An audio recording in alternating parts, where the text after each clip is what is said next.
दोस्तों, शालिनी भक्ति सागर में आपका बहुत बहुत स्वागत है।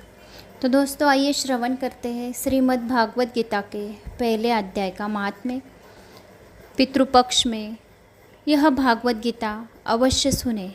अगर घर में झगड़े हो रहे, कलह है, नज़र दोष हो रही है, अगर ब्याह विवाह, कुछ ज़मीन प्रॉपर्टी व्यापार नहीं चल रहा है, तो सब कामों में सफलता पाने के लिए भागवत गीता का श्रवण अवश्य करना चाहिए।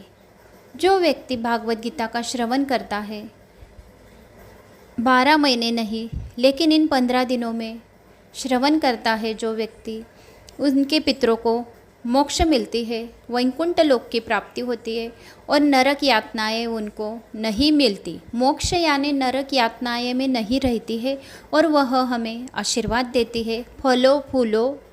फलो फूलो यानी आप अच्छे से रहो, अच्छे आपका सब कार्य सुमंगल यानी सभी मंगल ही मंगल हो, ऐसे हमें पितरों का आशीर्वाद मिलता है। तो पितरों का आशीर्वाद भगवान के साथ साथ पितरों का आशीर्वाद बहुत ज़रूरी है। पितरों का आशीर्वाद विष्णु भगवान में भी पाया जाता है, क्योंकि विष्णु भगवान की पितरों के इसमें ही आते हैं। इसीलिए इस 15 दिन पीपल के वृक्ष की सबसे ज़्यादा पूजा होनी चाहिए और 15 दिन तक पीपल के पेड़ के नीचे एक सरसों का तेल का दिया काली तिल डालकर अवश्य जलाइए। इससे हमारी पितृदोष, साढ़े साती, नवग्रह दोष, वास्तु दोष, घर में कलह चल रहा होगा, व्यापार नहीं चल रहा है, शादी ब्याह में दिक्कतें आ रही, इधर पैसा आ रहा है इधर जा रहा है, घर में बरकती नहीं है, घर में बच्चे चिड़चिड़ कर रहे, कोई किसी का नहीं सुन रहा है, सब एक दूसरे पे हैवी हो रहा है, तो सब यानी सभी इच्छाओं के लिए और सभी अड़चन दूर करने के लिए आपको यह भागवत गीता अवश्य सुननी चाहिए। प्रत्येक अध्याय यानी हर एक अध्याय में कुछ न कुछ उसका सारांश दिया है, मतलब दिया है कि कौन से अध्याय सुनने मात्र से हमारा काम पूर्ण होगा। इसीलिए इस 18 अध्यायों में बहुत महत्वपूर्ण, सभी 18 अध्यायों में बहुत ही महत्वपूर्ण बातें बताई गई है। तो आइए श्रवण करते हैं भागवत गीता के पहले अध्याय का महात्म्य। तो दोस्तों, कोई नया आया होगा चैनल पर, सब्सक्राइब कर ले, लाल बटन पे ऑल पे क्लिक कीजिए, यानी सबसे पहले नोटिफिकेशन आपको मिलेगी। कमेंट्स ज़रूर कीजिए, जैसे अपनी गांव के कमेंट्स कर रहे। गणेश पुराण आपने तो बहुत सारे लोगों ने श्रवण किया, धन्यवाद, थैंक सबको दिल से मैं धन्यवाद करती हूँ, मनपूर्वक आपका धन्यवाद देती हूँ। बड़ों को पैर छू के आशीर्वाद लेती हूँ, छोटों की सब कामनाएं पूर्ण हो ऐसा मैं आशीर्वाद देती हूँ और इस भागवत गीता को पढ़ने की शुरुआत करती हूँ, श्रवण करने की शुरुआत करती हूँ।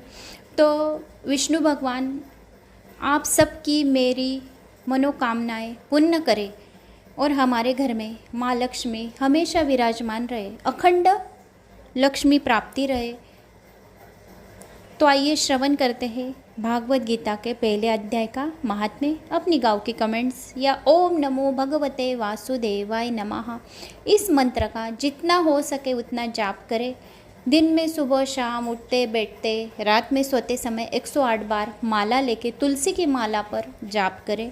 ओम नमो भगवते वासुदेवाय प्रणतक्लेशनाशाय गोविंदाय नमो नमः।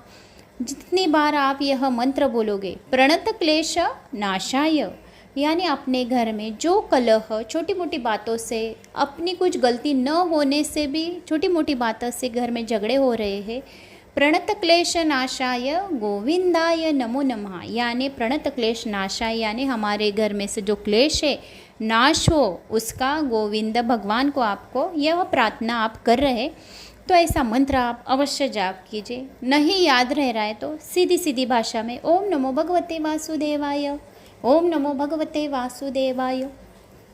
श्री गणेशाय नमो नमः। श्रीमद् भागवत गीता के पहले अध्याय का महात्म्य।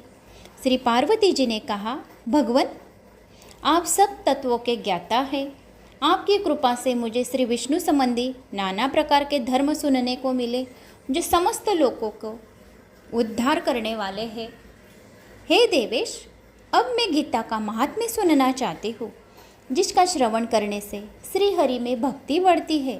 श्री महादेव जी बोले, जिनका श्री विग्रह अलसी की फूल की भांति श्याम वर्ण का है, पक्षीराज गरुड़ ही जिनके वाहन है, जो अपनी महिमा से कभी अच्युत नहीं होते तथा शेष नाग की शैया पर शयन करते हैं, उन भगवान महाविष्णु की हम उपासना करते हैं। एक समय की बात है, मूर दैत्य के नाशक भगवान विष्णु शेष नाग के रमणीय आसन पर सुखपूर्वक विराजमान थे। उस समय समस्त लोगों को आनंद देने वाली भगवती लक्ष्मी ने आदरपूर्वक प्रश्न किया।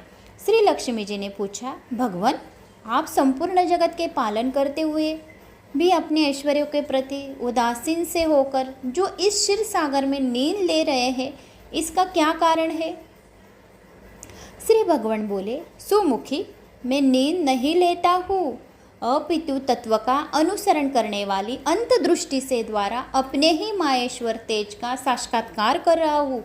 देवी, यह वही तेज है जिसका योगी पुरुष कुशाग्र बुद्धि के द्वारा अपने अंतकरण में दर्शन करते हैं तथा जिसे मीमांसक विद्वान वेदों का सार तत्व निश्चित करते हैं। वह माहेश्वर तेज एक अजर प्रकाश स्वरूप आत्मरूप रोग शोक से रहित अखंड आनंद का पुत्र निष्पंद निरीह तथा द्वैत्य रहित है। इस जगत का जीवन उसी के अधीन है, मैं उसका अनुभव कराता हूँ।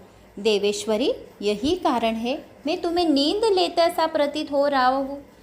हे लक्ष्मी जी ने पूछा। लक्ष्मी जी ने कहा, ऋषिकेश, आप ही योगी पुरुषों के देह है, आपके अतिरिक्त भी कोई ध्यान करने योग्य तत्व है? यह जानकर मुझे बड़ा कौतूहल हो रहा है। इस चराचर जगत की सृष्टि और संहार करने वाले स्वयं आप ही है। आप सर्वसमर्थ है। इस प्रकार की स्थिति में होकर भी यदि आप उस परम तत्व से भिन्न है तो मुझे उसका बोध कराइए। श्री भगवान बोले, प्रिय, आत्मा का स्वरूप द्वैत और अद्वैत से पृथक, भाव और अभाव से मुक्त होता है और अंत से रहित है। शुद्ध ज्ञान के प्रकाश से उपलब्ध होने वाला तथा परमानंद स्वरूप होने के कारण एकमात्र सुंदर है। वही मेरा ईश्वरीय रूप है।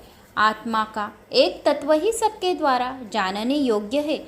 आत्मा में ही परमात्मा रहता है। जिसका आत्मा शुद्ध है, चित्त है, किसी के बदले वह द्वेष, काम, क्रोध, मद, मोह, मत्स्य, गर्व, अहंकार नहीं रहता है, उसके आत्मा में मैं हमेशा विराजमान रहता हूँ।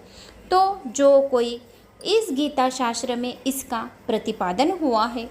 अमित तेजस्वी भगवान विष्णु के ये वचन सुनकर लक्ष्मी देवी ने शंका उपस्थित करते हुए कहा, भगवान, यदि आपका स्वरूप स्वयं परमानंदमय और मन वाणी के पहुँच के बाहर है तो गीता कैसे उसका बोध कराती है? गीता कैसे क्या होती है? मेरे इस संदेह का आप निवारण कीजिए। लक्ष्मी जी ने विष्णु भगवान से पूछा, भगवान, मेरा यह आप संदेह का निवारण कीजिए। श्री भगवान बोले, सुंदरी, सुनो, मैं गीता में अपनी स्थिति का वर्णन कराता हूँ। क्रम से 5 अध्यायों को तुम 5 मुख जानो। जो कोई क्रम से 5 अध्यायों को सुनता है, पढ़ता है, वो 5 मुख जान लो। 10 अध्यायों को जो श्रवण करता है, पढ़ता है, उसे 10 भुजाएं जानो, समझो। तथा 1 अध्याय का उदर और 2 अध्यायों को 2 चरण कमल जानो। इस प्रकार यह 18 अध्यायों की वांगमयी ईश्वरी मूर्ति ही समझनी चाहिए।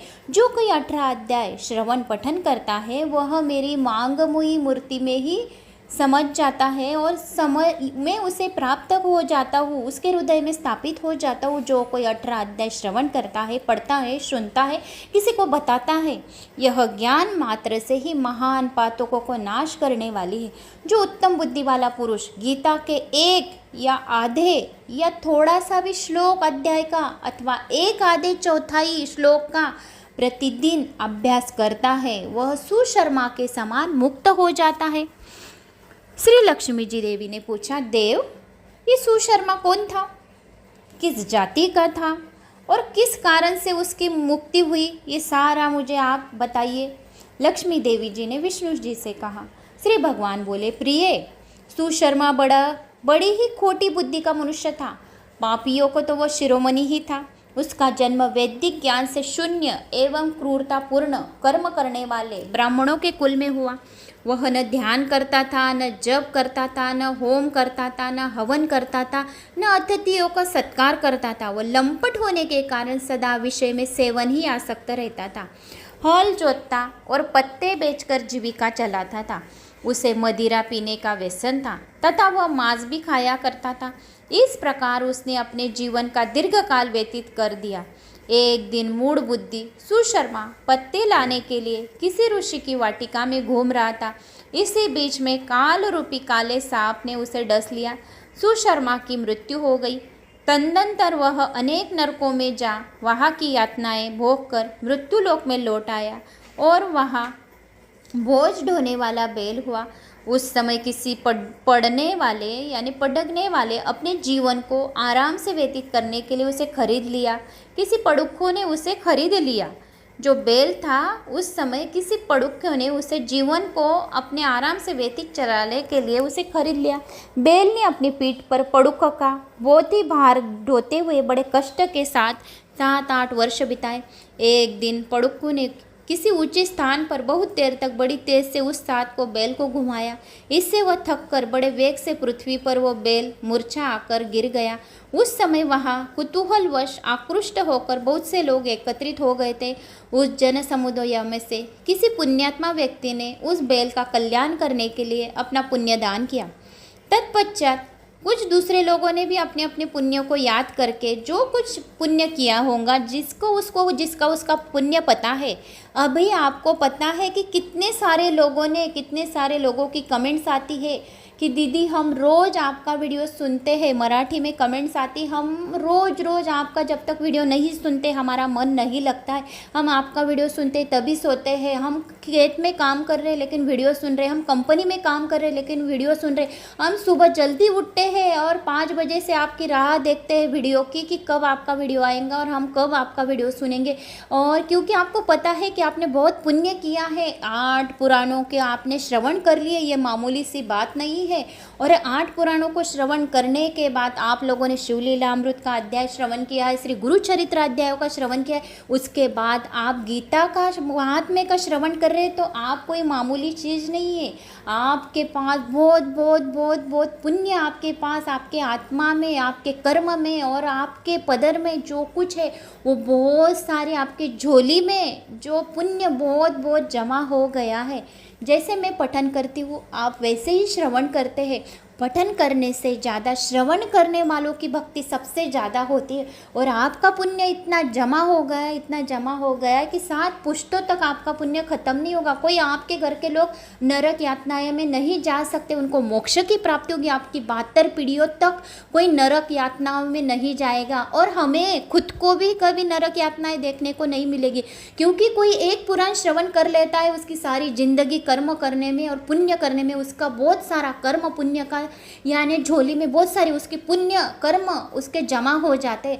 आपने और मैंने बहुत सारे पुराणों श्रवण कर लिए हैं, तो हमारा पुण्य और हमने श्रद्धा से विश्वास से इन पुराणों को श्रवण किया है और इस महात्म्य को भी हम श्रवण कर रहे हैं, तो इसका पुण्य कोई मामूली पुण्य नहीं। हम बहुत भाग्यवान लोग हैं। जो भाग्यवान रहता है उसके पास ही पुराणों का भंडार रहता है और पुराणों श्रवण कर सकते हैं। कोई ही व्यक्ति असंभव, जो कोई व्यक्ति ने बहुत पुण्य किया है उन्होंने ही गणेश पुराण, शिव पुराण, विष्णु पुराण, पद्य पुराण, शिवलीला अमृता के अध्याय, देवी भागवत पुराण श्रवण करते हैं सहजासहजी। यानी कोई ही व्यक्ति सहजी ये पठन श्रवण कर नहीं सकता है।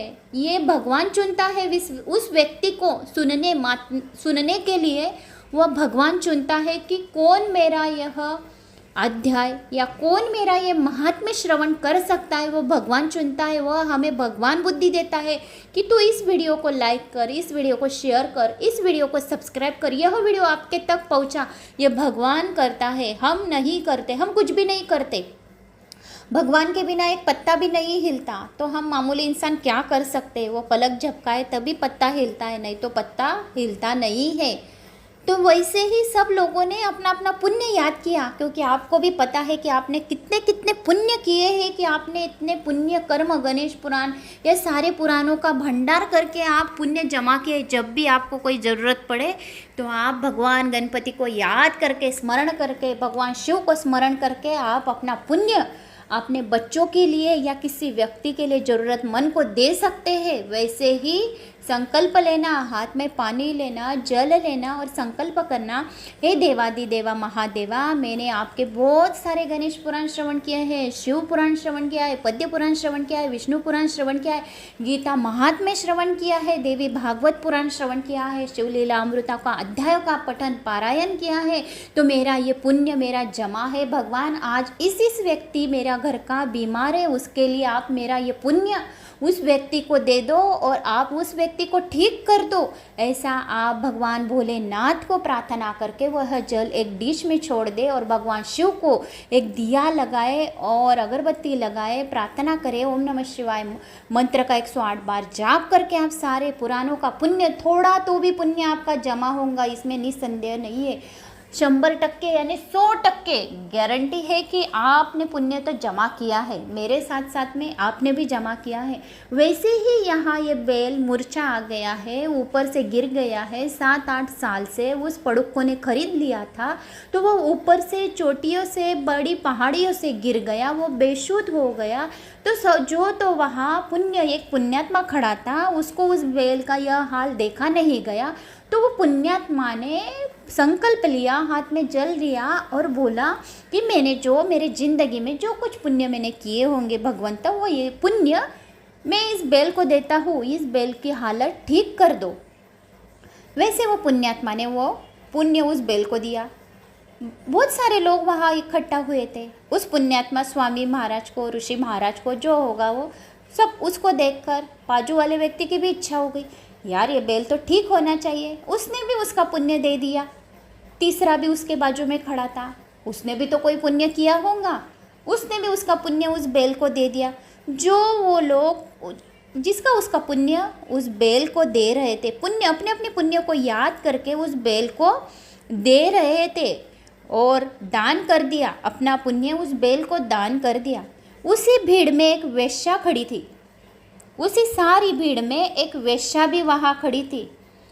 उसे अपने पुण्य का पता नहीं था, उस वेश्या को अपने पुण्य का पता नहीं था कि मैंने क्या पुण्य किया है और क्या पाप किया है, क्योंकि वेश्या को क्या पता होगा, उसको यही पता होगा उसके हालात। अपन किसी को नाम नहीं रखते, भगवान जिस जन्म में जिसको भेजता है उसके पुण्य कर्म लेकर वो भेजता है, और जो वो उसका पुण्य कर्म और एक बात यानी कर्तव्य, जो वो उसका कर्तव्य पूरा करता है। वैसे ही उस वेश्या ने, उसका तो उसका पुण्य का पता नहीं, उसको तो ऐसा ही लग रहा था तो मैं तो वेश्या हूँ, मेरा क्या पुण्य होगा, फिर भी उसने पुण्य को याद किया।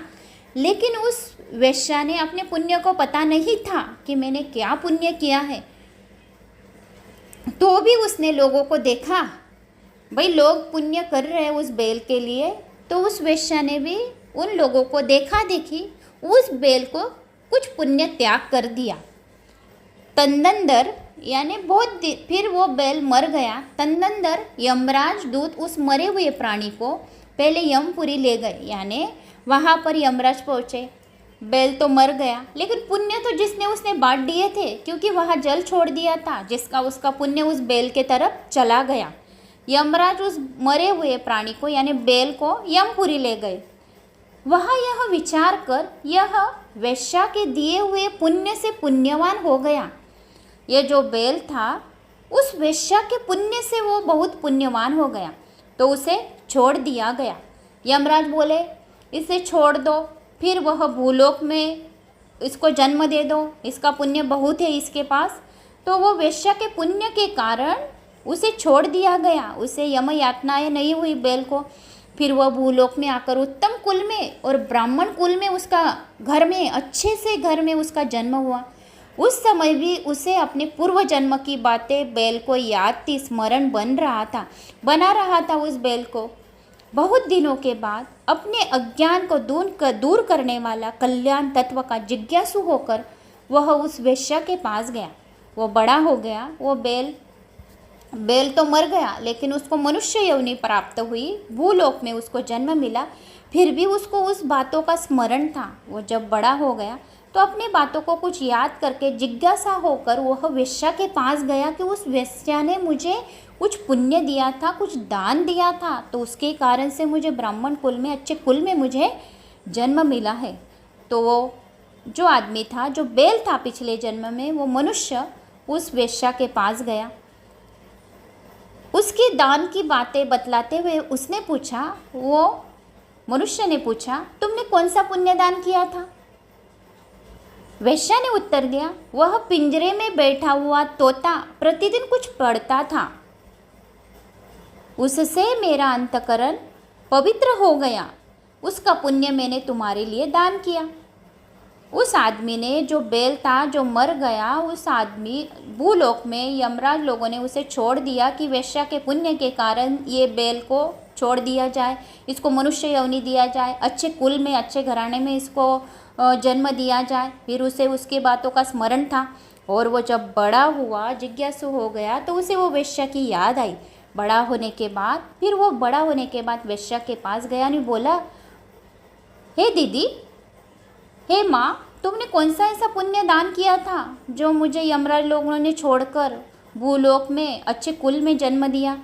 वेश्या ने उत्तर दिया, वह पिंजरे में बैठा हुआ तोता था ना मेरे पास, प्रतिदिन कुछ न कुछ पढ़ता था, उससे मेरा अंतकरण पवित्र हो गया, उसी का पुण्य, उस तोते का पुण्य मैंने तुम्हारे लिए दान कर दिया था। इसके बाद उन दोनों ने तोते से पूछा।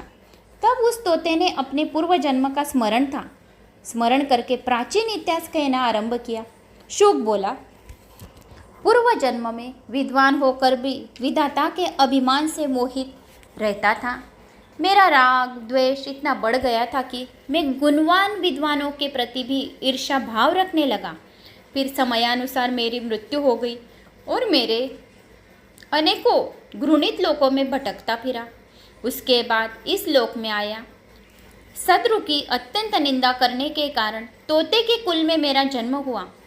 पापी होने के कारण छोटी अवस्था में ही मेरे माता पिता से वियोग हो गया। एक दिन मैं ग्रीष्म ऋतु में तपे हुए मार्ग पर पड़ा था। वहाँ से कुछ श्रेष्ठ मुनि मुझे उठा लाए और महात्माओं का जो आश्रम था, उस आश्रम में भीतर एक पिंजरे में उन्होंने मुझे डाल दिया। वहीं मुझे पढ़ाया गया। ऋषियों के बालक बड़े आदर के साथ गीता के प्रथम अध्याय की आवृत्ति करते थे। उन्हीं से सुनकर मैं बार बार पाठ करने लगा। इसी बीच में एक चोरी करने वाला इंसान बहेलिया मुझे वहाँ से चुरा लिया। वहाँ आश्रम में कोई एक चोर आया, उसने मुझे मेरे पिंजरे सहित मुझे चुरा लिया।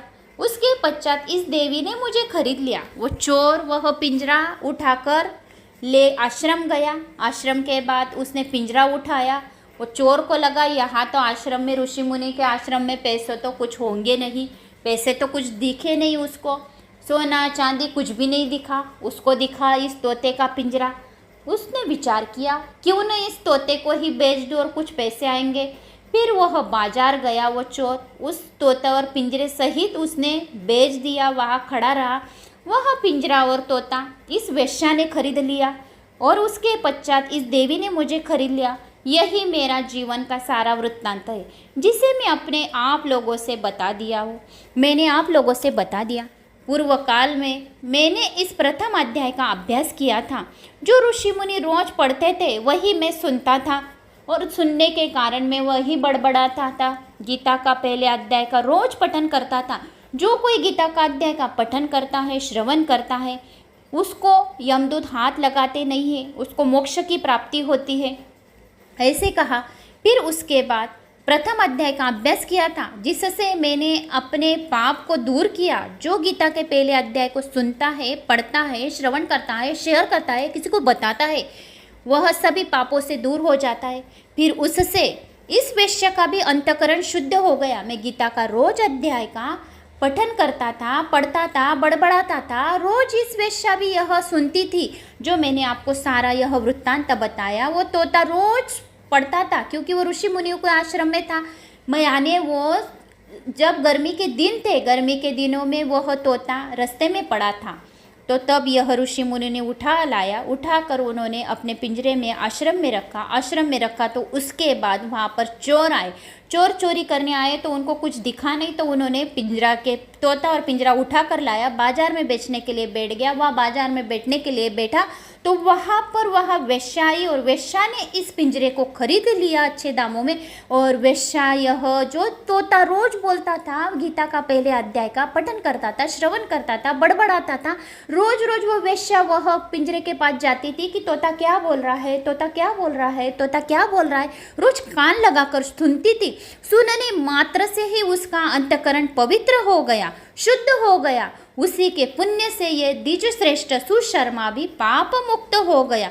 इस प्रकार परस्पर वार्तालाप और गीता के प्रथम अध्याय के महात्म्य की प्रशंसा करने के तीनों निरंतर अपने अपने घर पर, जो कोई व्यक्ति अपने अपने घर पर गीता के प्रथम अध्याय का अभ्यास करता है, सुनता है, पढ़ता है, एक बार भी पढ़ने मात्र से उसका अंतकरण शुद्ध हो जाता है, फिर ज्ञान प्राप्ति करके वे मुक्त हो जाते। इसीलिए जो गीता के प्रथम अध्याय को पढ़ता है, सुनता है, श्रवण कराता है या किसी को बताता है, अभ्यास करता है, उसे इस भवसागर को पार करने में कोई कठिनाई नहीं होती है। भागवत गीता के दूसरे अध्याय का महात्म्य। पहले अध्याय का महात्म्य हमने श्रवण किया। उसमें एक तोता और वेश्या की कहानी थी। जो वेश्या ने अपना पुण्य तो उसको पता नहीं था, लेकिन एक तोते का पुण्य उसने उस बैल को दिया। ये सुशर्मा कौन था? देवी महालक्ष्मी ने विष्णु जी को पूछा कि सुशर्मा जैसा। तो देवी ने कहा ये सुशर्मा कौन था, कैसा था, सारी यानी मुझे हकीकत बताओ। तब विष्णु जी ने सारी हकीकत बताई सुशर्मा की। तो उसमें इस वेश्या और बैल की कहानी आई, जो पिछले वीडियो में मैंने पहले अध्याय में सारा मैंने आपको कथन कराया है। अभी हम दूसरे महात्म्य के अध्याय श्रीमद् भागवत गीता के दूसरे अध्याय का महात्म्य सुनने वाले हैं। तो एक बैल था, पहले अध्याय श्रीमद् भागवत गीता का पहला अध्याय, जो एक शॉर्टकट बोल रही हूँ, जो एक बैल था जो बहुत बूढ़ा हो गया था। तो बूढ़ा होने के बाद जिसके पास था उसने किसी दूसरे को बेच दिया, दूसरे ने लिया। उसने भी 7-8 साल तक उस बैल से बहुत काम करवाया। फिर उसके बाद एक ऊंची पहाड़ी से वह बैल चक्कर आकर गिर गया। बहुत ज़्यादा काम करने के कारण उसे चक्कर आया और पहाड़ी से वो गिर गया तो वो नीचे, यानी वो बेशुद्धि ही था, यानी होश में ही नहीं आया, बेहोश ही था वो। तो जब वो बेहोश हाल में पड़ा था तब उसके आसपास बहुत सारे लोग इकट्ठा हो गए। उसी भीड़ में एक पुण्यात्मा आत्मा ऋषि महाराज, पुण्यात्मा लोग, वहाँ एक आदमी खड़ा था पुण्यात्मा। उसने अपना पुण्य उस बैल को दिया। उसने सोचा कि इस बैल को होश में लाया जाए, तो उसने उसका पुण्य दे दिया। उसके बाजू में कोई खड़ा था, उसने भी उसका पुण्य दे दिया। उसके बाजू में एक खड़ा था, उसने भी उसका पुण्य दे दिया। उसी भीड़ में वहाँ पे एक वेश्या भी खड़ी थी। वेश्या को तो उसका पुण्य का पता नहीं था कि मैंने क्या पुण्य किया है, फिर भी उसने सोचा कि मैं भी अपना पुण्य दे दूँ। फिर वेश्या ने उसका पुण्य दिया। यमपुरी ले गए बैल को, तो उसे छोड़ दिया क्योंकि यमराज बोले इसे छोड़ दिया जाए, इसे ब्राह्मण कुल में अच्छे घराने में इसका जन्म हो, ऐसा आशीर्वाद देकर उसे छोड़ दिया। उस बैल को याद था कि मुझे क्यों छोड़ दिया, क्योंकि यमराज बोले उस वेश्या ने इस बैल को पुण्य किया, उसी वजह से इस बैल को फिर से अच्छे कुल में जन्म मिला है। तो उसे स्मरण था पूर्व बातों का। तो वह उसी जगह गया। वहाँ पर वह जिससे पहले वेश्या ने उसे पुण्य दिया था उसके पास गया और बोला, हे दीदी, हे माँ, आपने कौन सा ऐसा पुण्य किया था जो मुझे दान दिया तो उससे मुझे यम यातनाएँ नहीं हुई? तो बताओ मुझे आपने कौन सा पुण्य दान किया था? तब वह वेश्या बोली, मैंने तो मेरा पुण्य दिया ही नहीं था। मेरे पास जो तोता था वो तोता कुछ न कुछ बड़बड़ाता था रोज, उसी का पुण्य मैंने तुम्हें दिया। तो वह तोता क्या बड़बड़ाता था रोज़ मैं वह सुनती थी, उससे मेरा आत्मा जो था ना वो शुद्ध हो गया, उसी का पुण्य मैंने तुम्हें दिया। फिर पूछा कि वो तोता आपने कहाँ से लाया? तो बोला कि एक चोर ने ऋषि मुनि के आश्रम से चोरी करने गया था, वहाँ उसे पैसा सोना वगैरह कुछ नहीं मिला, उसे यह पिंजरा दिख गया। ये पिंजरा वह बाजार में बैठ गया बिकने के लिए। मैंने उससे खरीद लिया, घर पे लेकर आई और रोज़ कुछ न कुछ बड़बड़ाता था। मैंने कान लगाकर सुना तो वह गीता का पहले अध्याय का श्रवण करता था। जो कोई गीता का पहले अध्याय का श्रवण पठन करता है, आधा श्लोक थोड़ा क्यों न हो वो सुन लेता है, तो भी उसका जीवन उधार निर्वाह हो जाता है। और जो गीता महात्म्य को 18 अध्याय को पठन श्रवण करता है, उसे वैकुंठ लोक की प्राप्ति होती है और वह भव सागर से पार करने में कोई कठिनाई नहीं होती। जो गीता के अध्याय का आधा श्लोक थोड़ा श्लोक कुछ न कुछ श्रवण कर लेता है, उसी मात्र से उसे मोक्ष की प्राप्ति होती है और अच्छे घराने में उसमें उसको जन्म मिलता है। यह पहले अध्याय का कथन था जो मैंने आपको श्रवण कराया। अभी हम दूसरे अध्याय का महात्म्य सुनते हैं। कोई चैनल पर नया आया होगा, लाल बटन पे सब्सक्राइब कर लीजिए, ऑल पे क्लिक कीजिए, ज़्यादा से ज़्यादा लोगों को शेयर कीजिए। आप कहाँ से मेरा यह वीडियो सुन रहे हैं, अपनी गाँव की कमेंट्स अवश्य कीजिए। श्री गणेशाय नमो नमः। श्री गणेशाय नमो नमः। श्रीमद् भागवत गीता के दूसरे अध्याय का महात्म्य। श्री भगवान कहते हैं, लक्ष्मी, प्रथम अध्याय के महात्म्य का उत्तम उपाख्यान मैंने तुम्हें सुना दिया। अब अन्य अध्यायों के महात्म्य श्रवण करो। दक्षिण दिशा में वेदवेता ब्राह्मण के पुरंदरपुर नामक नगर में श्रीमान देव शर्मा नामक एक विद्वान ब्राह्मण रहते थे। वे अतिथियों के पूजक, स्वाध्यायशील, वेद शास्त्रों के विशेषज्ञ, यज्ञों के अनुष्ठान करने वाले और तपस्वियों के सदा ही प्रिय थे। उन्होंने उत्तम द्रव्य के द्वारा अग्नि में हवन करके दीर्घकाल तक देवताओं को तृप्त किया, किंतु उन धर्मात्मा ब्राह्मण को कभी सदा रहने वाली शांति न मिली। वे परम कल्याणमय तत्व को ज्ञान प्राप्त करने की इच्छा से प्रतिदिन प्रचुर सामग्रियों के द्वारा सत्य संकल्प वाले तपस्वियों की सेवा करने लगे। इस प्रकार शुभ आचरण करते हुए उन्हें बहुत समय बीत गया। तदनंतर एक दिन पृथ्वी पर उनके समक्ष एक त्यागी महात्मा प्रकट हुए। वे पूर्ण अनुभवी, आकांक्षा रहित, नासिका के अग्रभाग पर दृष्टि रखने वाले तथा शांति चित्त थे। निरंतर परमात्मा के चिंतन में संलग्न हो वे सदा आनंद विभोर रहते थे। देव शर्मा ने उन नित्य संतुष्ट तपस्वियों को शुद्ध भाव से प्रणाम किया और पूछा, महात्मन, मुझे शांतिमयी स्थिति कैसे प्राप्त होगी? तब उन आत्मज्ञानी संत ने देव शर्मा को सोपुर ग्राम के निवासी मित्रवान को बकरियों का चरवाहा था परिचय दिया और कहा, वही तुम्हें उपदेश देगा।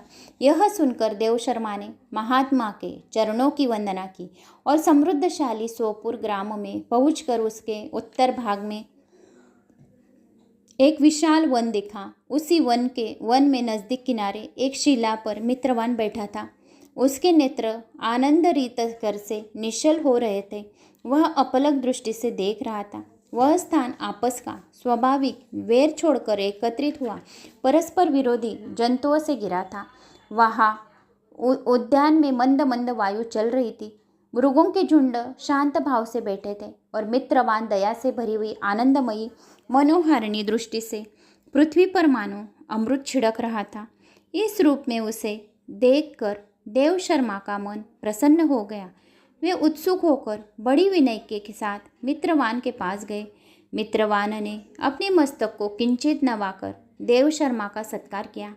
तदनंतर विद्वान देव शर्मा अनन्य चित्त से मित्रवान के समीप गए और जब उसके ध्यान का समय समाप्त हो गया, उस समय उन्होंने अपने मन की बात पूछी, महाभाग, मैं आत्मा का ज्ञान प्राप्त करना चाहता हूँ। मेरे इस मनोरथ की पूर्ति के लिए मुझे किसी ऐसे उपाय का उपदेश कीजिए जिसका द्वारा सिद्धि प्राप्त हो चुकी हो। देव शर्मा की बात सुनकर मित्रवान ने एक क्षण तक कुछ विचार किया। उसके बाद इस प्रकार कहा, विद्वन, एक समय की बात है, मैं वन के भीतर बकरियों की रक्षा कर रहा था। इतने में ही एक भयंकर व्याघ्र पर मेरी दृष्टि पड़ी जो मानो सबका ग्रास लेना चाहता था। मैं मृत्यु से डरता था, इसीलिए व्याघ्र को आते देख बकरियों के झुंड को आगे करके वहाँ से भाग चला, किंतु एक बकरी तुरंत ही सारा भय छोड़कर नदी के किनारे उस बाग के पास बेरोक टोक चली गई। फिर तो व्याघ्र भी द्वेष छोड़कर चुपचाप खड़ा हो गया। उसे इस अवस्था में देखकर बकरी बोली, व्याघ्र, तुम्हें तो अभिष्ट भोजन प्राप्त हुआ है। मेरी शरीर से मांस निकालकर प्रेम पूर्वक खाओ ना। तुम इतनी देर से खड़े क्यों हो? तुम्हारे मन में मुझे खाने का विचार क्यों नहीं हो रहा है? व्याघ्र बोला, बकरी, इस स्थान पर आते ही मेरे मन से द्वेष का भाव निकल गया है। भूख प्यास भी मिट गई है। इसलिए पास आने पर भी अब मैं तुझे खाना नहीं चाहता। व्याघ्र के यूँ कहने पर बकरी बोली, न जाने मैं कैसे निर्भय हो गई हूँ। इसमें क्या कारण हो सकता है? यदि तुम जानते हो तो बताओ। यह सुनकर व्याघ्र ने कहा, मैं भी नहीं जानता। चलो सामने खड़े हुए इन महापुरुषों से पूछे। ऐसा निश्चय करके वे दोनों वहाँ से चल दिए। उन दोनों के स्वभाव में यह विचित्र परिवर्तन देखकर मैं बहुत विस्मय में पड़ा था। इतने में उन्होंने मुझे ही आकर प्रश्न किया। वह वृक्ष की शाखा पर एक वानर राज था। उन दोनों के साथ मैंने भी वानर राज से पूछा, विप्रवर? मेरे पूछने पर वानर राज ने आदरपूर्वक कहा, अजापाल, सुनो, इस विषय में मैं तुम्हें प्राचीन वृत्तांत सुनाता हूँ। यह सामने वन के भीतर जो बहुत बड़ा मंदिर है, उसकी ओर देखो। इसमें ब्रह्मा जी का स्थापित किया हुआ एक शिवलिंग है। पूर्व काल में यहाँ सुकर्मा नामक एक बुद्धिमान महात्मा रहते थे, जो तपस्याओं में संलग्न होकर इस मंदिर में उपासना करते थे। वे वन में से फूलों का संग्रह कर लाते और नदी के जल में पूजनीय भगवान शंकर को स्नान कराकर उन्हीं से उनकी पूजा किया करते थे। इस प्रकार आराधना का कार्य करते हुए सुकर्मा यहाँ निवास करते थे। बहुत समय के बाद उनके समीप किसी अतिथि का आगमन हुआ। सुकर्मा ने भोजन के लिए फल लाकर अतिथि को अर्पण किया और कहा, विद्वान, मैं केवल तत्व ज्ञान की इच्छा से भगवान शंकर की आराधना कराता हूँ। आज इस आराधना का फल परपिक होकर मुझे मिल गया, क्योंकि इस समय आप जैसे महापुरुष ने मुझ पर अनुग्रह किया। सुकर्मा के यह मधुर वचन सुनकर तपस्वियों के धनी महात्मा अतिथि की बड़ी प्रसन्नता हुई। उन्होंने एक शिलाखंड पर गीता का दूसरा अध्याय लिख दिया और ब्राह्मण को उसके पाठ एवं अभ्यास के लिए ज्ञान देते हुए कहा, ब्राह्मण, इससे तुम्हारा आत्मज्ञान संबंधी मनोरथ अपने आप सकल हो जाएगा। यूँ कहकर वे बुद्धिमान तपस्वी सुकर्मा सामने ही उनके देखते देखते अंतर्धान हो गए। सुकर्मा विस्मित होकर उनके आदेश के अनुसार निरंतर गीता के द्वितीय अध्याय का अभ्यास करने लगे। तदनंतर दीर्घ काल के पश्चात अंतःकरण शुद्ध होकर उन्हें आत्मज्ञान की प्राप्ति हुई। फिर वे जहाँ जहाँ गए वहाँ तपोवन शांत हो गया। उनमें शीत, उष्ण और राग द्वेष आदि की बाधाएं दूर हो गई। इतना ही नहीं, उन स्थानों में भूख प्यास का कष्ट भी जाता रहता था। भय का सर्वथा अभाव हो गया। यह सब द्वितीय अध्याय का जप करने वाले सुकर्मा ब्राह्मण की तपस्या का ही प्रभाव समझो। मित्रवान कहता है, वानर राज को यो कहने पर मैं प्रसन्नतापूर्वक बकरी और बाघ के साथ उस मंदिर की ओर गया। वहां जाकर शिलाखंड पर लिखे हुए गीता के द्वितीय अध्याय का मैंने देखा और पढ़ा। उसी की आवृत्ति करने से मैंने तपस्या का पार पा लिया। अंत भद्र पुरुष, तुम भी सदा द्वितीय अध्याय की ही आवृत्ति किया करें। ऐसा करने पर मुक्ति तुमसे दूर नहीं रहेगी। श्रीमन भगवान कहने लगे, हे प्रिय, मित्रवान के इस प्रकार आदेश देने पर देव शर्मा ने उसका पूजन किया और उसे प्रणाम करके पुरंदरपुर की राह ली। वही किसी देवालय में पूर्वोक्त आत्मज्ञानी महात्माओं को पाकर उन्होंने यह सारा वृत्तांत निवेदन किया और सबसे पहले उन्हीं से द्वितीय अध्याय का पढ़ा। उनसे उपदेश पाकर शुद्ध अंतकरण वाले देव शर्मा प्रतिदिन बड़ी श्रद्धा के साथ द्वितीय अध्याय का पाठ करने लगे। तब से उन्होंने अनवद्य प्रशंसा के योग्य परम पद को प्राप्त किया है। लक्ष्मी, यह द्वितीय अध्याय का उपाख्यान मैंने तुमसे कहा है। जो कोई द्वितीय अध्याय सुनता है, पढ़ता है, उनके मन में डर नाम की चीज़ नहीं रहती है और वो निडर रहता है। और गीता के भागवत गीता के 2 श्लोक मात्र सुनने मात्र से सभी पापों से मुक्ति मिलती है और उसे वैकुंठ लोक की प्राप्ति मिलती है। तो दोस्तों, आइए श्रवण करते हैं श्रीमद् भागवत गीता के 3रे अध्याय का महात्म्य। पितृपक्ष में जो कोई गीता का महात्म्य का भागवत गीता का अध्याय या महात्म्य सुनता है, पढ़ता है, श्रवण करता है, उनके घर में कभी पितृदोष नहीं रहता है। तो जो कोई पीपल के वृक्ष की पूजा करता है या पीपल के वृक्ष को जल अर्पित करता है या पीपल के वृक्ष के नीचे दिया लगाता है, उससे भी उसका पितृदोष कम हो जाता है। जो कोई अपने मटके का पानी, एक लोटा जल लेकर शिव जी पर समर्पित कर देता है, और शिव पुराण, स्कंद पुराण, अग्नि पुराण में कहा गया है कि जो कोई ऐसा करता है, शिवलिंग पर एक लोटा जल समर्पित कर देता है और उसके बाद वह पानी अशोक सुंदरी के पास जाता है, और अगर पितृदोष है, अगर आप बोल दो कि ये पानी हमारा पितरों तक पहुंचा दो, हे पार्वती माँ, अशोक सुंदरी माता को बोल दो, तो आपका मैसेज पार्वती माँ तक अवश्य पहुंच जाएगा और पार्वती माता पितरों तक स्वर्ग में बोल देंगे कि आपके घर का जल मेरे शिवलिंग पर, मेरे शंभू के पास आया था, इसीलिए यहाँ का पितृ प्रसन्न होकर पितृदोष कम होगा, ऐसे आशीर्वाद देंगी और पितृदोष से आपको छुटकारा मिल जाएगा। तो शिवलिंग पर एक लोटा जल अपने मटके में से ही लेके जाना है, क्योंकि जो कोई अपने मटके में से एक लोटा जल समर्पित करता है शिव जी को, तो पितृदोष, वास्तु दोष, नवग्रह दोष, 7:30 ऐसे आपको मुक्ति मिलेगी। और मटके के पास भी आपको 10:30 बजे, अपने परिंदे के पास 10:30 बजे पितरों का स्मरण करके आपको दक्षिण दिशा के तरफ मुँह करके पितरों के नाम का आपको दिया लगाना है। ऐसे करने से भी पितृदोष दूर होगा, तो यह उपाय अवश्य कीजिए। तो आइए श्रवण करते हैं श्रीमद् भागवत गीता के 3 अध्याय का महात्म्य। अभी तक हमने 2 अध्याय श्रवण कर लिए हैं। आपकी बहुत सारी कमेंट्स आई, धन्यवाद, थैंक्स ऐसे ही कमेंट्स करने के लिए। और गणेश पुराण भी आप लोगों ने, बहुत सारे लोगों ने गणेश पुराण श्रवण किया, इसके लिए भी सबका मैं दिल से धन्यवाद करती हूँ। और कमेंट्स भी आपने दिल से किए हैं, अपने अपने गांव की, बहुत सारी गाँवों से कमेंट्स आई। आपके गांव का नाम पढ़ने में भी मुझे बहुत आनंद आया, तो धन्यवाद। ऐसे ही गांव की कमेंट्स करते रहिए और मेरा चैनल आगे बढ़ाओ और मुझे मोटिवेट करो, मेरा आत्मविश्वास बढ़ाओ, ताकि मैं और कथा आप तक पहुंचा सकूं। तो आइए श्रवण करते हैं भागवत गीता के 3 अध्याय का महात्म्य। श्री गणेशाय नमो नमः। ओम नमो भगवते वासुदेवाय प्रणतक्लेशनाशाय गोविंदाय नमो नमः। श्री भगवान कहते हैं, हे प्रिय, जनस्थान में एक जड़ नामक ब्राह्मण था, जो कौशिक वश में उत्पन्न हुआ था। उसने अपना जातीय धर्म छोड़कर बनिए की वृत्ति में मन लगाया। उसे पराई स्त्रियों के साथ व्यभिचार करने का व्यसन पड़ गया था। वह सदा जुआ खेलता, शराब पीता और शिकार खेलकर जीवों की हिंसा किया करता था। इसी प्रकार उसका समय बीतता था। धन नष्ट हो जाने पर वह व्यापार के लिए बहुत दूर उत्तर दिशा में चला गया। वहाँ से धन कमाकर घर की ओर लौटा और बहुत दूर तक का रास्ता उसने तय कर लिया था। एक दिन सूर्यास्त हो जाने पर जब 10 दिशाओं में अंधकार फैल गया, तब एक वृक्ष के नीचे उसे लुटेरों ने धर दबाया और शीघ्र ही उसके प्राण ले लिए। उसके धर्म का लोप हो गया था, इसीलिए वह बड़ा भयानक प्रेत हुआ।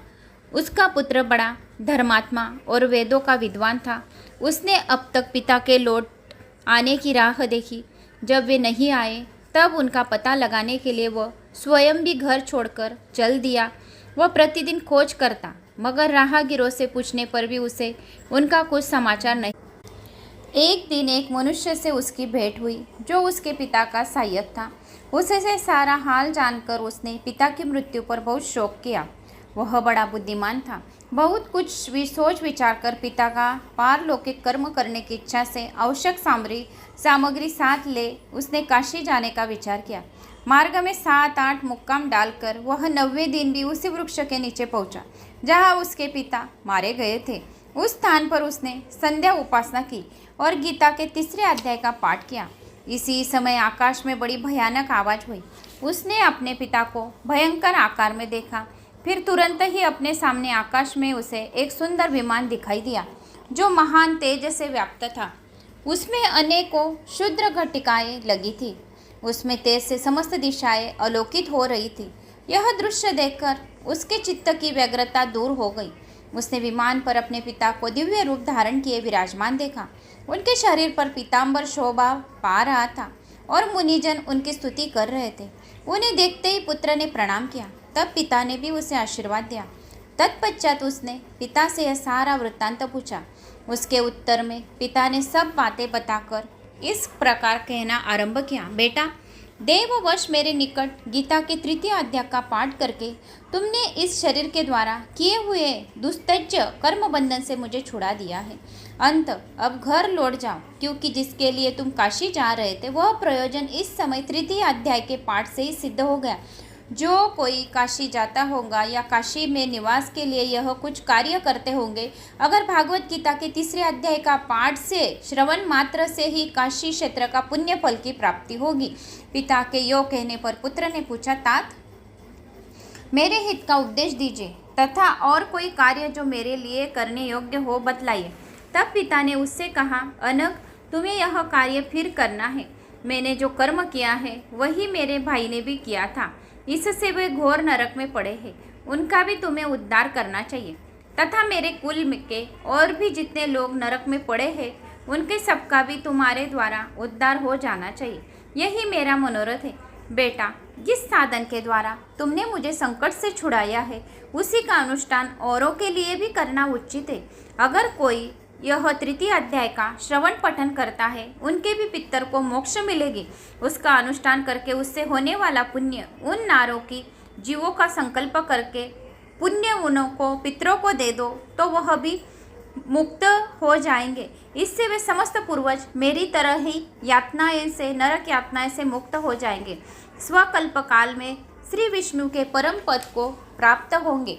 पिता का यह संदेश सुनकर पुत्र ने कहा, तात, यदि ऐसी बात है और आपकी भी ऐसी भी रुचि है तो मैं समस्त नार की जीवों को नरक से उद्धार कर दूंगा। यह सुनकर उसके पिता बोले, बेटा, एवं अस्तु, तुम्हारा कल्याण हो। मेरा अत्यंत प्रिय कार्य संपन्न हो गया। इस प्रकार पुत्र को आश्वासन देकर उसके पिता भगवान विष्णु के परम धाम को चले गए। तत्पश्चात वह भी लौटकर जनस्थान में आया और परम सुंदर भगवान श्री कृष्ण के मंदिर में उनके समक्ष बैठकर पिता के आदेशानुसार गीता के तीसरे अध्याय का पाठ करने लगा। उसने नारी के जीवों का उद्धार करने की इच्छा से गीता पाठ जनित सारा पुण्य संकल्प करके दे दिया। इस बीच में भगवान विष्णु के दूत यातना भोगने वाले नार की जीवों को छुड़ाने के लिए यमराज के पास गए। यमराज ने नाना प्रकार के सत्कारों से उनका पूजन किया और कुशल पूछी। वे बोले, धर्मराज, हम लोगों के लिए सब और आनंद ही आनंद है। इस प्रकार सत्कार करके पितृलोक के सम्राट पर बुद्धिमान यम ने विष्णुदूतों से यमलोक में आने का कारण पूछा। तब विष्णुदूतों ने कहा, यमराज, शेष शैया पर शयन करने वाले भगवान विष्णु ने हम लोगों को आपके पास कुछ संदेश देने के लिए भेजा है।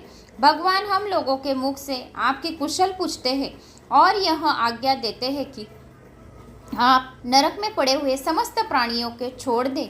अमित तेजस्वी भगवान विष्णु का यह आदेश सुनकर यम ने मस्तक झुकाकर उसे स्वीकार किया और मन ही मन कुछ सोचा। तत्पश्चात मंदोमंद नार की जीवों की नरक से मुक्त देखकर उनके साथी वे भगवान विष्णु के वास स्थान को चले गए। यमराज श्रेष्ठ विमान के द्वारा जहाँ क्षीर सागर है वहाँ जा पहुँचे। उसके भीतर कोटि कोटि सूर्यों के समान कांतिमान नील कमल दल के समान श्याम सुंदर लोकनाथ जगत गुरु श्री हरि का उन्होंने दर्शन किया। भगवान के तेज उनकी शैया बने हुए शेष नाग के फनों की मणियों के प्रकाश से दुगने हो रही थी। वे आनंद युक्त दिखाई दे रहे थे। उनका हृदय प्रसन्नता से परिपूर्ण था। भगवती लक्ष्मी अपनी सरल चिंतन वन से प्रेम पूर्वक उन्हें बार बार निहार रही थी, देख रही थी। चारों ओर योगी जन भगवान की सेवा में खड़े थे। उन योगियों के आँखों के तारे ध्यानस्थ होने के कारण निश्चल प्रतीत होते थे। देवराज इंद्र अपने विरोधियों को परास्त करने के उद्देश्य से भगवान की स्तुति कर रहे थे। ब्रह्मा जी के मुख से निकले हुए वेदांत वाक्य मूर्तिमान होकर भगवान के गुणों का गान कर रहे थे। भगवान पूर्णता संतुष्ट होने के साथ ही समस्त योनियों की ओर से उदासीन प्रतीत होते थे। जीवों में से जिन्होंने योग साधन के द्वारा अधिक पुण्य संचय किया था उन सबको एक ही साथ वे कृपा दृष्टि से निहार रहे थे।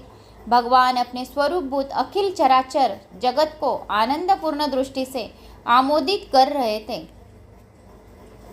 शेष नाग की प्रभा से उद्भासित एवं सर्वत्र व्यापक दिव्य विग्रह धारण किए नील कमल के सदृश श्याम वर्ण वाले श्रीहरि ऐसे जान पड़ते थे, मानो चांदनी से गिरा हुआ आकाश सुशोभित हो रहा है।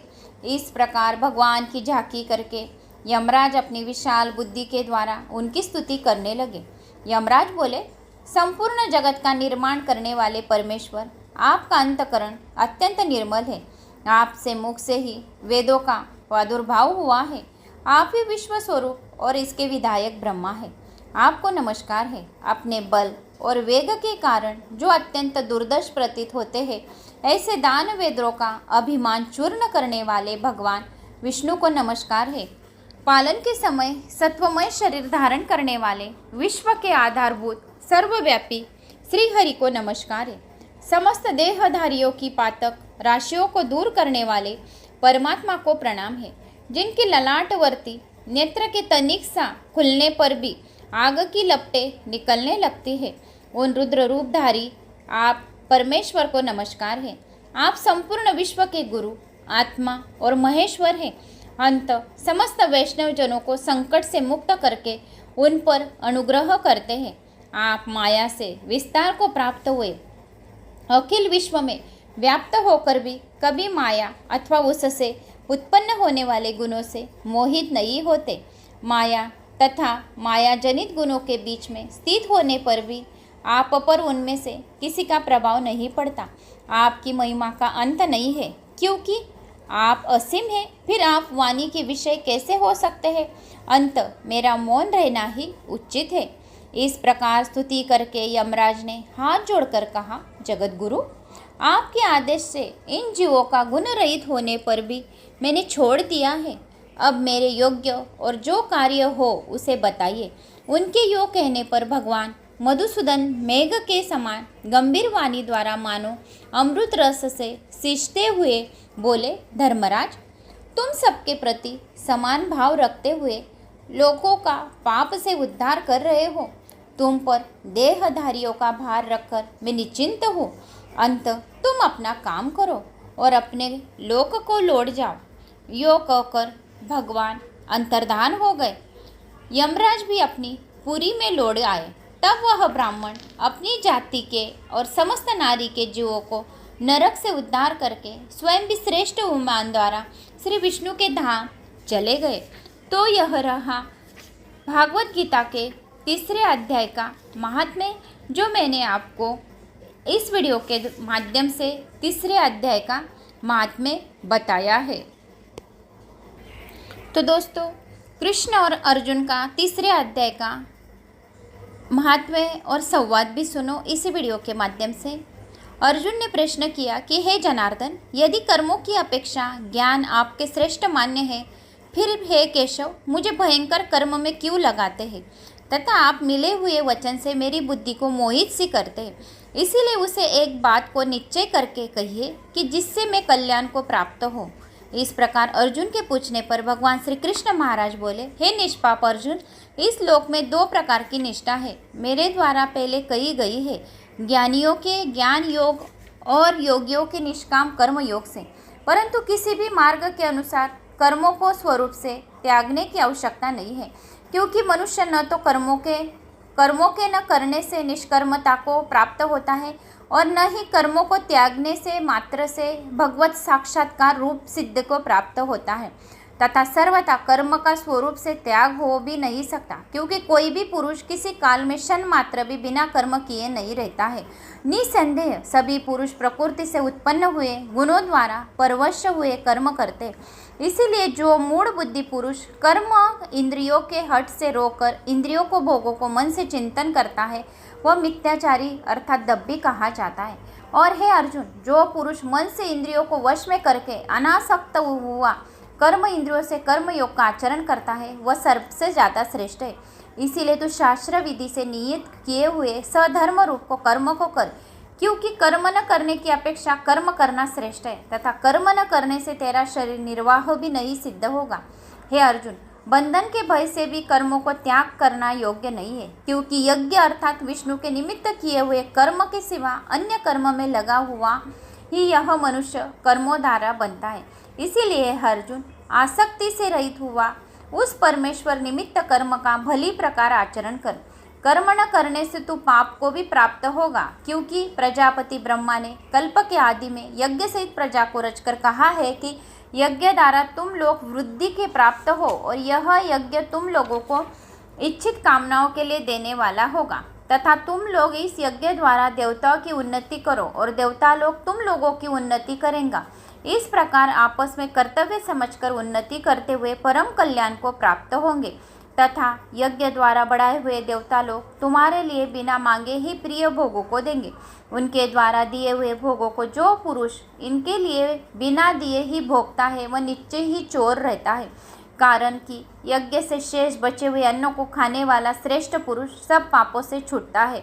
और जो पापी लोग अपने शरीर पोषण के लिए ही पकाते हैं तो वह पाप को ही खाते हैं, क्योंकि संपूर्ण प्राणी अन्न से उत्पन्न होते हैं और अन्न की उत्पत्ति वृष्टि से होती तथा वृष्टि यज्ञ से होती है और वह यज्ञ कर्मों से उत्पन्न होने वाला है तथा उस कर्मों को तू वेद से उत्पन्न हुआ जान। और वेद अविनाशी परमात्मा से उत्पन्न हुआ है, इससे सर्वव्यापी परम अक्षर परमात्मा सदा ही यज्ञ में प्रतिष्ठित है। हे पार्थ, जो पुरुष इस लोक में इस प्रकार चलाए हुए सृष्टि चक्र के अनुसार नहीं बरतता है अर्थात शास्त्रानुसार कर्मों को नहीं करता है, वह इंद्रियों को सुख को भोगने वाला पापायु पुरुष ही व्यर्थ ही जीता है। परंतु जो मनुष्य आत्मा ही में प्रीति वाला और आत्मा में ही तृप्त रहता है, आत्मा में ही संतुष्ट होता है, उसके लिए कोई कर्तव्य नहीं है, क्योंकि इस संसार में उस पुरुष का किए जाने से कोई प्रयोजन नहीं है और न किए जाने से कोई प्रयोजन नहीं है तथा उसका संपूर्ण भूतों में कुछ भी स्वार्थ संबंध नहीं है, तो भी उसके द्वारा केवल लोकहितार्थ कर्म किए जाते हैं। इससे तू अनासक्त हुआ निरंतर कर्तव्य कर्म का अच्छी प्रकार आचरण कर, क्योंकि अनासक्त पुरुष कर्म करता हुआ परमात्मा को प्राप्त होता है। इस प्रकार जनकादिक ज्ञानी भी आसक्त रहित कर्म द्वारा ही परम सिद्ध को प्राप्त हुए। इसीलिए तथा लोक संग्रह को देखता हुआ भी तू कर्म करने को ही योग्य है, क्योंकि श्रेष्ठ पुरुष जो जो आचरण करता है अन्य पुरुष भी उसे उसके ही अनुसार बरतते हैं। वह पुरुष जो कुछ प्रमाण कर देता है लोग भी उसके अनुसार बरतते हैं। इसीलिए हे अर्जुन, यद्यपि मुझे तीनों लोकों में कुछ भी कर्तव्य नहीं है तथा किंचित भी प्राप्त होने योग्य वस्तु अप्राप्त नहीं है, तो भी मैं कर्म में ही बरतता हूँ, क्योंकि यदि मैं सावधान हुआ कदाचित कर्म में न बरतूँ तो हे अर्जुन, सब प्रकार से मनुष्य मेरे बर्ताव के अनुसार बरतते हैं अर्थात बरतने लग जाए तथा यदि मैं कर्म न करूँ तो ये सब लोग भ्रष्ट हो जाए और मैं वर्ण संकर का करने वाला होऊँ तथा इस सारी प्रजा का हनन करूँ अर्थात मारने वाला बनूँ। इसीलिए हे भारत, कर्म में आसक्त हुआ है। अज्ञानी जन जैसे कर्म करते हैं वैसे ही अनासक्त हुआ है। विद्वान भी लोग शिक्षा को चाहता हुआ कर्म करें। ज्ञानी पुरुष को चाहिए कि कर्मों में आसक्ति वाले अज्ञानियों की बुद्धि में भ्रम अर्थात कर्मों में अश्रद्धा उत्पन्न न करे, किंतु स्वयं परमात्मा में स्वरूप में स्थित हुआ और सब कर्मों को अच्छे प्रकार करता हुआ उनसे भी वैसे ही करावे। हे अर्जुन, वास्तव में संपूर्ण कर्म प्रकृति के गुण द्वारा किए गए हुए हैं, तो अहंकार से मोहित हुए अंतकरण वाले पुरुष मैं करता हूँ ऐसे मान लेता हूँ। परंतु हे महाभाव, गुण विभाग और कर्म विभाग के तत्व को जानने वाला ज्ञानी पुरुष संपूर्ण गुणों में बरतते हैं ऐसे मानकर नहीं आसक्त होता है, और प्रकृति के गुणों से मोहित हुए पुरुष गुण और कर्मों में आसक्त होते हैं। उन अच्छी प्रकार न समझने वाले मूर्खों की अच्छी प्रकार जानने वाला ज्ञानी पुरुष चलायमान न करे। इसीलिए हे अर्जुन, तू ध्याननिष्ठ चित्त से संपूर्ण कर्मों को मुझ में समर्पण करके आशा रहित और ममता रहित होकर संताप रहित हुआ युद्ध कर। हे अर्जुन, जो कोई मनुष्य भी दोष बुद्धि से रहित और श्रद्धा से युक्त हुए सदा ही मेरे इस मत के अनुसार बरतते हैं, वे पुरुष संपूर्ण कर्म से छूट जाते हैं। और जो दोष दृष्टि वाले मूर्ख लोग इस मेरे मत के अनुसार नहीं बरतते हैं, उन संपूर्ण ज्ञानों में मोहित चित्त वालों को तू कल्याण से भ्रष्ट हुए ही जान। क्योंकि सभी प्राणी प्रकृति के प्राप्त होते हैं, अर्थात अपने स्वभाव से परवश हुए कर्म करते हैं। ज्ञानवान भी अपनी प्रकृति के अनुसार चेष्टा करता है, फिर इसमें किसी का हट क्या करेगा। इसीलिए मनुष्य को चाहिए कि इंद्रिय के अर्थ में अर्थात सभी इंद्रियों के भोगों में स्थित जो राग और द्वेष है, उन दोनों में वश में नहीं होवे, क्योंकि इसके वे दोनों ही कल्याण मार्ग में विघ्न करने वाले महान शत्रु है। इसीलिए उन दोनों को जीत कर सावधान हुआ स्वधर्म का आचरण करें, क्योंकि अच्छी प्रकार आचरण किए हुए दूसरों के धर्म से गुण रहित भी अपना धर्म अति उत्तम है। अपने धर्म में मरना भी कल्याणकारक है और दूसरों को धर्म भय को देने वाला है। इस पर अर्जुन ने पूछा कि हे कृष्ण, फिर यह पुरुष बलात् लगाए हुए सदृश न चाहता हुआ भी किससे प्रेरा हुआ पाप का आचरण करता है। इस प्रकार अर्जुन के पूछने पर श्री कृष्ण महाराज बोले, रजोगुण से उत्पन्न हुआ यह काम ही क्रोध है। यही महाअशन अर्थात अग्नि के सदृश भोगों से न तृप्त होने वाला और बड़ा पापी है। इस विषय में इसको तू ही वैरी जान। जैसे धुएं से अग्नि और मल से दर्पण ढका जाता है तथा जैसे जेरे से गर्भ ढका हुआ है, वैसे ही उस काम के द्वारा यह ज्ञान ढका हुआ है। और हे अर्जुन, इस अग्नि सदृश न पूर्ण होने वाला काम रूप ज्ञानियों के नित्य वैरी से ज्ञान ढका हुआ है। इंद्रिया, मन और बुद्धि इस काम के वास स्थान कहे जाते हैं, और यह काम इन मन, बुद्धि और इंद्रियों द्वारा ही ज्ञानों को आच्छादित करके एक जीवात्मा को मोहित कराता है। इसीलिए हे अर्जुन, तू पहले इंद्रियों को वश में करके ज्ञान और विज्ञान के नाश करने वाले इस काम पापी को निश्चय ही पूर्वक मान। और यदि तू समझने की इंद्रियों को रोककर काम रूप वैरी को मारने की मेरी शक्ति नहीं है, तो मेरी यह भूल है कि क्योंकि शरीर से तो इंद्रियों को पर श्रेष्ठ बलवान और सूक्ष्म कहते हैं, और इंद्रियों से पर मन है, और मन से भी पर बुद्धि है, और जो बुद्धि से भी अत्यंत पर है वह आत्मा है। इस प्रकार बुद्धि से पर अर्थात सूक्ष्म तथा सब प्रकार बलवान और श्रेष्ठ अपने आत्मा को जानकर और बुद्धि के द्वारा मन को वश में करके, हे महाभाय, अपनी शक्ति को समझकर इस दुर्जय काम रूप को शत्रु को मार। तो इस तरह संवाद में कर्मयोग नामक तीसरा अध्याय श्री कृष्ण और अर्जुन का संपूर्ण हुआ है, और भागवत गीता का तीसरा अध्याय भी इसी में मैंने आपको बताया है। तो दोनों अध्याय तीसरे थे। तो दोस्तों, उम्मीद करती हूँ दोनों तीनों अध्याय आपको पसंद आए होंगे। तीसरे अध्याय भागवत गीता का महात्म्य और भागवत गीता का ही अर्जुन और श्री कृष्ण का तीसरे अध्याय का ही संवाद था। तो दोनों आपको पसंद आए होंगे। पसंद आए तो एक लाइक करें, चैनल को सब्सक्राइब करें। कहाँ से आप मेरा वीडियो सुन रहे हैं, अपनी गाँव की कमेंट्स अवश्य करें। ओम नमो भगवते वासुदेवाय नमः। शालिनी भक्ति सागर कथा वह मेरा चैनल है, सेकंड चैनल है। सर्च करो शालिनी भक्ति सागर कथा सेकंड चैनल, उसको भी सर्च करो। वहाँ पर भी उपाय आएंगे पितरों के, तो वह चैनल भी आगे होना चाहिए हमारा। जैसा शालिनी भक्ति सागर आगे बढ़ गया है, वैसे वह चैनल को भी आप आगे बढ़ाकर ले जाओ। जय श्री महाकाल।